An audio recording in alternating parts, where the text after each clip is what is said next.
Good afternoon, it's Wayne Besen. Oh my, what an election we had. What a debate, or debacle some may call it.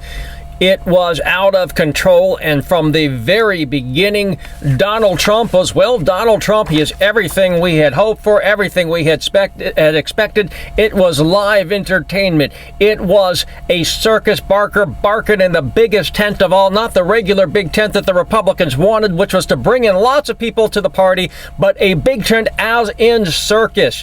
It was clowns. It was a high wire act. It was cannons. And they all came out of a little tiny car. We expected the Bozo bus. They somehow got out of the back of the car. It was from the get-go. And a lot of people are criticizing CNN right now and saying to CNN, well, you tried to get them to fight each other. You tried to get them all upset, and you wanted a boxing match. We all wanted a boxing match. I mean, that's why there's record ratings right now. People are saying, well, let the Republicans discuss policy. What a joke that is. What an absolute pile of nonsense. The idea that Republicans are going to engage in an actual debate. The idea that Republicans are going to have something substantive to say. It's not Donald Trump. He's not the reason why they're not having a substantive debate. It is because every other person on that stage is fully owned by the Koch brothers and special interests. You know what they are going to say before they say it. It is as predictable as anything you have ever seen. It is as predictable as sunrise and sunset. Where do they stand on global warming? They hate it. They are against doing anything to stop climate change. We knew that. We didn't even need a debate for that, right? War. They want to bomb everybody. They're going to beat up ISIS. They're going to kick them. They're going to kick ISIS in the derriere, because that's what they're going to do. And then they're going to go into every other country in the Middle East and cause havoc. Iran, war. They're going to rip up the agreement on day one, or others are going to look at the agreement first and then maybe rip it up or renegotiate and make unreasonable demands that nobody can follow. So Donald Trump is not the problem when it comes to substance. It's that Republicans are no longer capable of substance. Gay rights, well, they're all against it. They're still living in 1950. Now, some of them say, I'm against gay rights, but the Supreme Court decided on marriage equality. Yay. They're still against it, though. They're still anti-gay. We knew this. We knew what they were going to say before they said it. It's not Donald Trump's problem. It's the Republican problem. It's an awful, evil, poisonous, toxic party that has nothing good to offer this country. Zero. Economically, we got George W. Bush. He put this country into an economic ditch like we have never seen before, except maybe the Great Depression. And Obama's been digging with a steam shovel to get us out of this. And done a heck of a job, Brownie.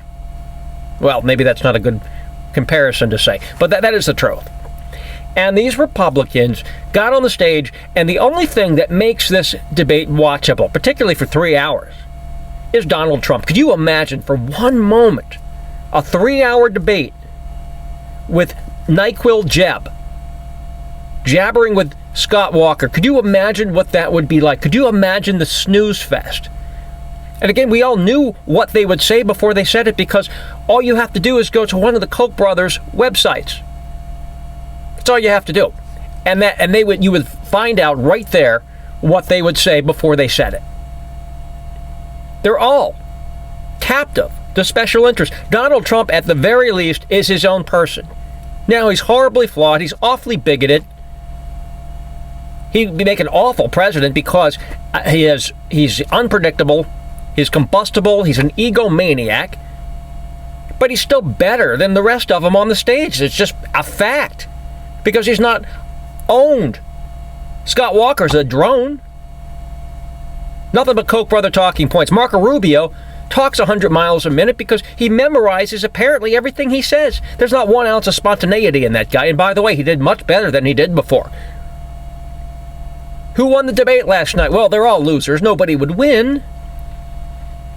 Who do you think won the debate? 773-763-9278, 773-763-9278. I'm going to give you my winners and losers in order. I think Carly Fiorina won the debate. I didn't think she did a great job. I thought she looked angry a lot. She looked peeved. But at least she was coherent. She was wrong on everything, on the issues. Completely off base. We'll get into that in a bit. But at least she didn't seem, how can we say this politely, insane. Marco Rubio. Much better performance. I put him second. Ben Carson third.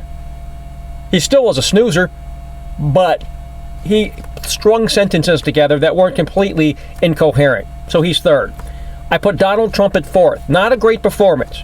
He started out funny. He started out being himself, bashing the Republicans on the stage.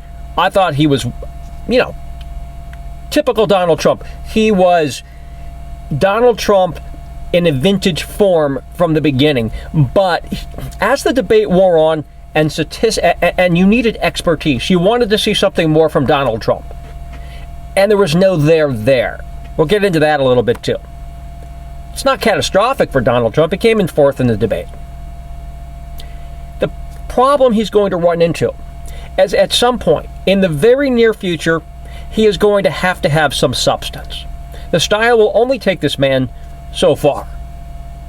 And to quote him, if he doesn't come up with something substantive other than I'm great, I've got it done, and I'll hire cool people who know what they're doing, he's going to go, again to quote him, down the tubes.